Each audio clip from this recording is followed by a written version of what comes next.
어둠이 내려앉고 다시금 이야기의 불을 밝힐 시간, 담밤야화입니다. 여러분, 세상에서 가장 무서운 맛이 무엇인지 아십니까? 바로 사랑이라는 이름으로 포장된 옥분이의 손맛이죠. 1부의 생일상이 그냥 커피였다면 오늘 2부에서 펼쳐질 이야기는 T.O.P입니다. 마을 전체를 충격에 빠뜨린 전설의 설탕 김치 사건과 살기 위해 황소를 때려잡아야 했던 가장의 처절한 몸부림. 웃음과 눈물이 범벅된 그 현장으로 지금 바로 떠나보시죠. 찬바람이 불고 첫눈이 내린 즈음 마을은 김장 준비로 분주했습니다. 어느 집이나 배추를 절이고 양념을 버무리느라 허리가 휜다며 아우성인데 판석네 집은 분위기가 사뭇 달랐습니다. 임자, 올해 김장은 그냥 사 먹읍시다. 옆집 최신의 김치가 아주 맛나던데. 판석이 조심스레 말을 꺼냈습니다. 옥분의 손에 고춧가루가 묻는 것도 싫었지만 사실 더 큰 이유는 옥분이 만든 김치를 먹고 온 가족이 배탈이 날까 두려웠기 때문입니다. 하지만 옥분의 눈이 동그랗게 커졌습니다. 어머 서방님, 그게 무슨 섭섭한 말씀이세요? 남편 뒷바라지의 꽃은 김장이라는데 올해는 기필코 제 손으로 맛깔난 김치를 담가드릴게요. 제가 비법도 알아왔단 말이에요. 판석은 마른 침을 삼켰습니다. 비법이라니 벌써부터 등골이 서늘해집니다. 하지만 사랑하는 아내가 저렇게 의욕에 불타 있는데 찬물을 끼얹을 수는 없는 노릇이었습니다. 그래.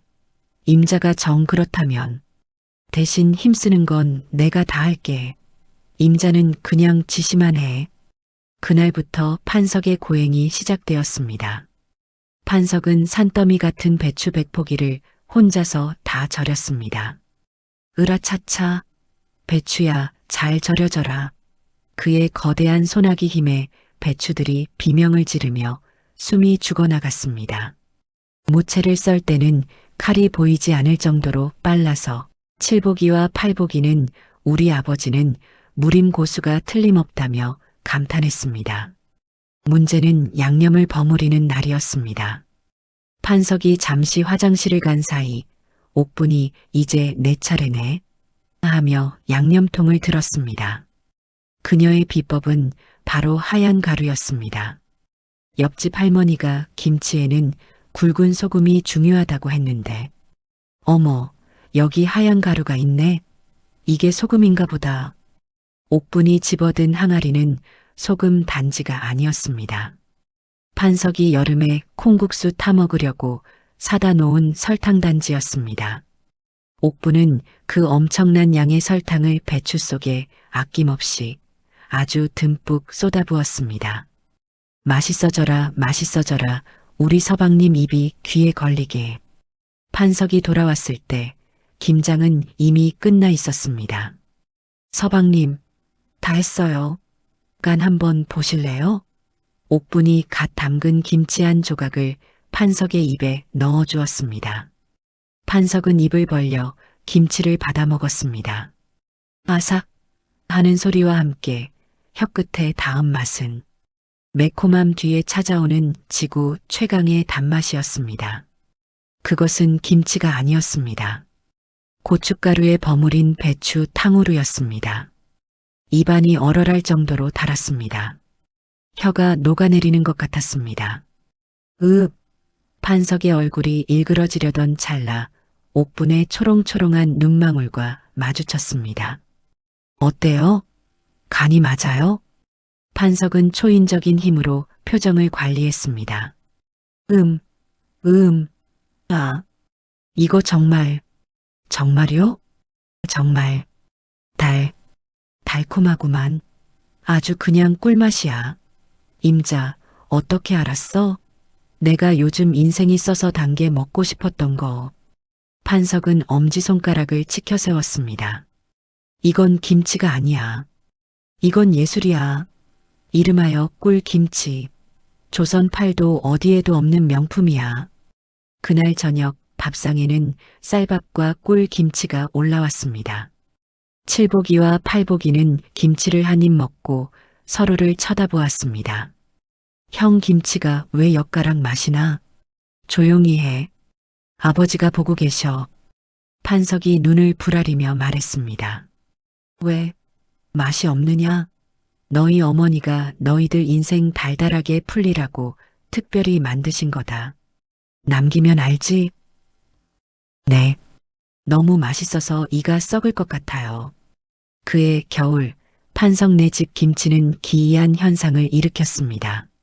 설탕이 너무 많이 들어가 발효가 과하게 일어나는 바람에 김치독 뚜껑이 펑 하고 날아가는가 하면 김치 국물이 거의 김치 술 수준으로 변해버린 것입니다.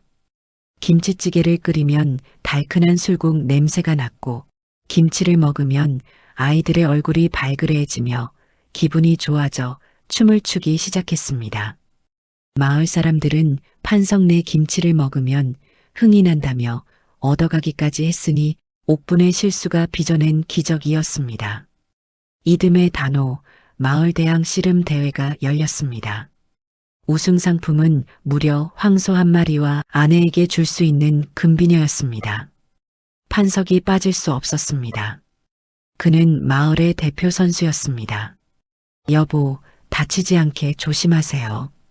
옥분이 걱정스러운 눈빛으로 판석의 허리춤을 매만져주자 판석은 씩 웃으며 알통을 자랑했습니다. 걱정 마. 내가 저 황소랑 금비녀, 임자 머리에 꽂아줄게. 아니, 황소는 외양간에 넣고 비녀만 꽂아줄게. 경기가 시작되자 판석은 물 만난 고기였습니다.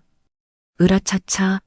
상대방 선수들이 판석의 손에 잡히기만 하면 허수아비처럼 하늘을 날았습니다. 와, 판석이 이겨라. 천하장사 만만세. 결승전 상대는 옆 마을에서 온 젊은 장사 꺽정이었습니다. 덩치는 판석만 했고 힘도 만만치 않았습니다. 두 사내가 삿발을 잡자 팽팽한 긴장감이 감돌았습니다. 어이 아저씨, 허리 조심하시오. 그러다 뽀가집니다. 꺽정이 비아냥거리자 판석의 눈썹이 꿈틀했습니다. 경기는 치열했습니다. 서로 밀고 당기기를 수십 번, 판석의 이마에 땀방울이 맺히고 숨이 거칠어졌습니다. 힘이 빠지기 시작했습니다. 그때였습니다. 관중석 맨 앞줄에서 옥분의 목소리가 들렸습니다. 서방님, 힘내세요. 이기면 오늘 저녁에 제가 특별 요리 해드릴게요. 그 소리를 들은 판석의 동공이 지진 난 듯 흔들렸습니다. 뭐, 특별 요리? 또 설탕 김치? 아니면 소금 미역국? 안 된다. 그것만은 판석의 뇌리에 생존 본능이 스쳤습니다. 빨리 끝내고 내가 밥을 해야 한다. 내가 밥상을 차려야 우리 가족이 산다. 으아. 판석은 괴력의 함성을 지르며 꺽정을 번쩍 들어 올렸습니다. 사랑의 힘. 아니, 생존의 힘이었습니다. 판석은 꺽정을 바닥에 매다 꽂았습니다. 승자. 판석. 와. 함성 소리가 터져 나왔습니다. 판석은 숨을 헐떡이며 일어났습니다. 상품으로 받은 황소 곱비와 반짝이는 금비녀를 손에 쥐었습니다. 사람들이 그를 행갈에 치려 몰려들었지만 판석은 그들을 뿌리치고 관중석으로 달려갔습니다. 흙투성이가 된 몸으로 옥분 앞에 선 판석은 떨리는 손으로 금비녀를 옥분의 머리에 꽂아주었습니다. 임자, 내가 이겼소. 이 금비녀, 임자거요. 옥분이 눈물을 글썽이며 판석의 땀을 닦아주었습니다. 고마워요, 서방님. 정말 멋졌어요. 헤헤. 근데 임자, 약속은 지키지 마소. 저녁은 내가 하리다. 내가 소 잡아서 고기 구워줄게. 응? 제발. 그날 저녁 판석 내 마당에서는 잔치가 벌어졌습니다. 다행히 옥부는 요리 대신 남편의 쌈을 싸주는 것으로 만족했고 판석과 아이들은 안도의 한숨을 내쉬며 고기를 먹을 수 있었습니다. 판석에게 옥부는 하늘이지만 칠복이와 팔복이에게 아버지는 염라대왕이었습니다. 어느 날 오후 판석이 방에 들어와 보니 칠복이와 팔복이가 엎드려서 만화책 그 시대의 언문소설을 보고 있었습니다. 이 녀석들이 하라는 공부는 안 하고 판석의 호통에 지붕이 들썩였습니다. 너희가 커서 뭐가 되려고 그러느냐? 아버지가 서당 가서 글 읽으라고 했지. 당장 종아리 걷어. 아이들은 벌벌 떨며 종아리를 걷었습니다. 잘못했어요, 아버지. 시끄럽다. 정신 상태가 썩어 빠졌어. 사내 대장부가 뜻을 세웠으면 정진해야지. 어디서 게으름을 피워. 판석이 회초리를 들려는 순간 방문이 열리고 옥분이 들어왔습니다. 옥분은 손에 귤 까먹은 껍질을 들고 하품을 하며 들어왔습니다. 아암 잘 잤다. 서방님, 왜 그리 소란스러워요? 사실 옥분도 낮잠을 자다가 이제 막 일어난 참이었습니다. 심지어 옥분의 치마폭에는 읽다만 연애소설책이 꽂혀 있었습니다. 칠복이가 억울하다는 듯 소리쳤습니다. 아버지, 엄마도 방금까지 주무셨잖아요. 엄마 치마에 책도 있어요. 순간 정적이 흘렀습니다. 판석의 시선이 옥분의 치마에 꽂힌 연애소설책으로 향했습니다. 칠복이와 팔복이는 이제 엄마도 혼나겠지? 하는 기대감에 찼습니다. 하지만 판석의 입에서 나온 말은 가관이었습니다. 칠복아, 내 어머니는 자는 게 아니다. 네, 코 고는 소리까지 들렸는데요. 그건 명상이다. 깊은 깨달음을 얻기 위해 무아지경에 빠지신 게야. 그럼 저 책은요? 저건 너희 어머니의 풍부한 감수성을 기르기 위한 학문적 탐구다. 너희가 보는 저질 나부랭이 책과는 차원이 달라. 판석은 잽싸게 옥분의 어깨를 주물렀습니다. 아이고 임자, 명상하느라 피곤했지? 귤 더 까줄까? 여기 어깨가 뭉쳤네. 칠복이와 팔복이는 어이가 없어서 입을 다물지 못했습니다. 아버지, 이건 차별이에요. 시끄러. 억울하면 너희도 장가가서 마누라한테 잘하든가. 아버지는 내 마누라 편이다. 판석은 당당했습니다. 그에게 정이란 옥분이 웃으면 정에, 옥분이 울면 불이었으니까요. 옥분은 아이들에게 윙크를 날리며 판석의 품에 안겼고 아이들은 고개를 저으며 밖으로 나갔습니다. 형, 나는 나중에 커서 절대 아버지처럼 안 될 거야. 그래. 근데 엄마가 귤 주면 먹을 거지? 응, 귤은 죄가 없으니까. 그날 밤 잠자리에 들 시간. 안방 문틈으로 기이한 광경이 목격되었습니다. 천하장사 판석이 대자로 누워있고 옥분이 그 험상궂은 얼굴 위에 무언가를 열심히 붙이고 있었습니다. 임자, 이거 꼭 해야 하오. 나 숨 막혀 죽겠소. 가만히 좀 계셔봐요. 요즘 서방님 피부가 가뭄든 논바닥 같아요. 오이를 붙여야 촉촉해지죠. 옥분은 굵은 오이를 숭덩숭덩 썰어 판석의 얼굴에 올렸습니다. 하지만 판석의 얼굴이 워낙 산맥처럼 굴곡진 탓에 오이들이 자꾸만 미끄러져 내렸습니다.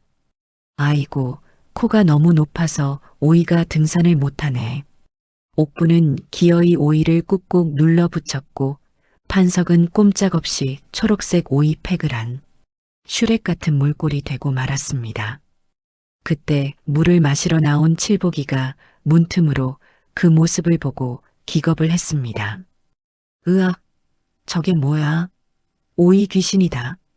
판석이 오이를 붙인 채 입만 벙긋거리며 소리쳤습니다.